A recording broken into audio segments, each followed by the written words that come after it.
అనాథ బాలల కోసం మేము శరణాలయం కట్టించాం. దానికి జమదగ్ని గారు 5 లక్షల విరాళం ఇచ్చారు. అందుకే ఆయనతోనే ప్రారంభోత్సవం చేయించాలని వచ్చాం. అలాగా, చాలా సంతోషం. ఆయన్ని పిలుస్తాను. చూడమ్మా, ఇంతకు ముందు మేము ఇక్కడికి వచ్చినప్పుడు మీరు లేరు. జమదగ్ని బాబు గారికి మీరేమవుతారు? నేను ఆయన భార్యని. నమస్కారం. దేవుడు లాంటి మనిషి కళ్యాణం చూడలేకపోయావమ్మా. ఉండండి, పిలుస్తాను. అదిగో ఆయనే వచ్చేసారు.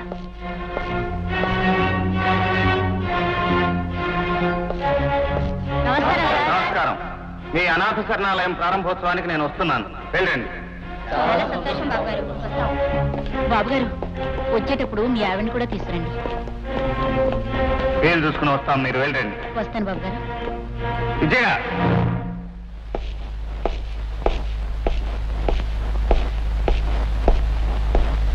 వాళ్ళతో నువ్వు నాకేమవుతానని చెప్పావు? భార్య.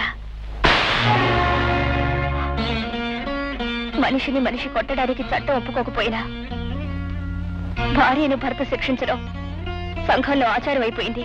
అది నిన్ను అగ్నిపర్వతానికి అర్థభాగం చేస్తుందనుకుంటున్నావా? నేనెవరు, నాకు మీకు ఉన్న సంబంధం ఏమిటో వాళ్ళకి తెలీదు. ఏమని సమాధానం చెప్పను? మీరు మర్చిపోయి ఉండొచ్చు, కానీ నేను ఇంట్లో అడుగు పెట్టిన రోజున ఈ ఇంటి పరువు కాపాడమని చెప్పారు. ఆ సంగతి నేను మర్చిపోలేదు. చూడండి, ఎవరమ్మా నువ్వు అని అడిగిన వాళ్లతో మీరు దయదలిచి ఇంట్లో ఉండనిచ్చారని నేను చెప్తే ఉంచుకున్నాడు అని బయటికి వెళ్లి వాళ్ళు మార్చి చెప్పొచ్చు. అందుకే నేను అబద్ధం చెప్పాను.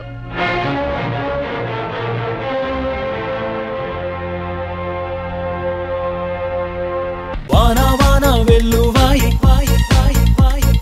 కొండ కోన తుళ్ళిపోయి